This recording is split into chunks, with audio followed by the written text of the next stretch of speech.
Hey guys, V here signing in from Marseille, France. Kind of an unexpected stop on my journey. I was supposed to go straight from Barcelona to Nice, but what the hell, I guess that's what backpacking is for. This is my room. I got in last night probably around 12:30. And so I have the whole room to myself, which is pretty awesome. This is the view from outside my window. That's the train station I came in on. And you can hear the seagulls from here. I'm gonna go explore a little bit and we'll see what pops up today. See you for now. A 10-minute stroll from Hostel Vertigo opened up into the beautiful viewport of Marseille. Colonized in 600 BC by Greek settlers, this once majestic city developed into one of the largest trading ports in Europe, accounting for a quarter of the trade in Liverpool in the late 19th century. It is most famous in pop culture for being the setting of The Count de Monte Cristo, written by Alexandre Dumas in 1844. On the south side of the port is a Notre Dame de la Garde. Built atop a mountainous limestone, it is the highest point in Marseille.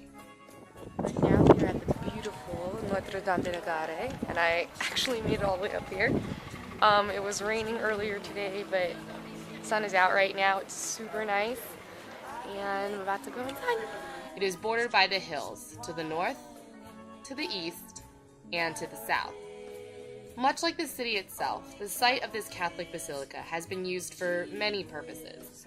Originally the location of a chapel built in the 12th century, it has since been expanded, demolished, converted into a military fortress, a prison for royalty, closed completely, and finally reopened in 1864 as it is today. Due to its location high above the city, it was often used as a lookout and now is a local landmark, appropriately named Our Lady of the Guard.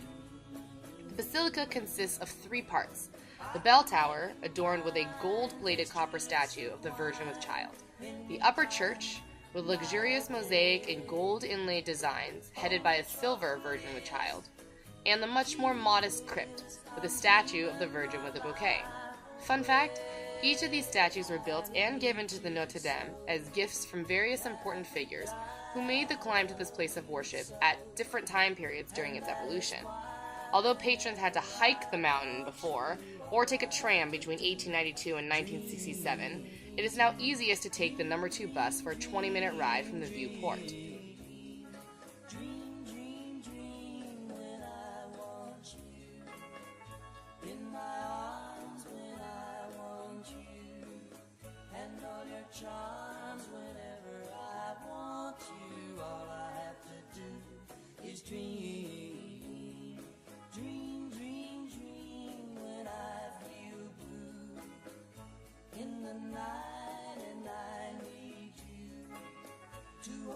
Anyway, after exploring the Notre Dame, I made my way over to the Panier Quarter. Directly north of the viewport, it is the perfect place to get away from the main streets and just get lost. It is the grandeur of Notre Dame, the views of the city and the valley by the sea, and the contrastingly charming simplicity of Les Paniers that made me fall deeply in love with Marseille. In an attempt to find the former almshouse turned museum, I spent a considerable amount of time wandering the narrow cobblestone streets of the ancient marketplace. The architecture is modern relative to the age of the city due to a massive bombing during the war. From the flowers in the windowsills to the tiny artisan shops and the laughter of children from a nearby elementary school, it's hard to believe anyone would ever want to leave. Finally made it to the Charity Bure. It used to be an old homeless shelter and a poorhouse, and then they renovated it into a museum. Absolutely gorgeous. I don't know if you can see it behind me. Pierre Puget began construction on La Vieille Charité, the almshouse, in 1679. Conceived to solve the rampant homeless problem in Marseille, it provided jobs and means for those without. During the French Revolution, it became a place for vagrants, and after the Second World War, was colonized by squatters resulting from the bombing of Vieux-Port. It was cleared out and restored between 1970 and 1986, and has since been transformed into a beautiful architectural masterpiece, housing several historical exhibitions. After visiting La Vieille Charité, I decided to go and get something to eat, and I found this little hole-in-the-wall kitchen-type place across the street. And all the chairs and stuff were set up outside. So what I did was I just went ahead and I sat down on one of them. And after a few minutes, the waitress came up to me and started speaking to me in French. Now, for those of you who don't know, I don't speak French. And I'm sitting there looking for a menu.